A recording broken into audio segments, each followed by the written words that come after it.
This is the living room, fireplace there, going into a pocket door right here that goes into the dining area, into the kitchen. And in this room is the laundry room. And I think I said it was 7 feet, but it's not. It looks like it's closer to maybe 5.5 feet wide.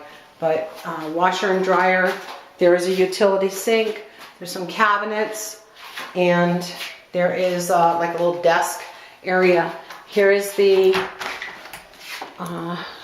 it's dark in here, but I don't know, you can see it a little bit. It does have cabinetry over on the sides, and there's another workbench there. There's another little area over on that side. Again, I can't even open the garage door because there's no electricity. But it looks like it's like a 2.5 car garage. If you see both ends of the garage over here and over here, it looks like there's about 2.5 feet on each side. So you have a little bit of extra there.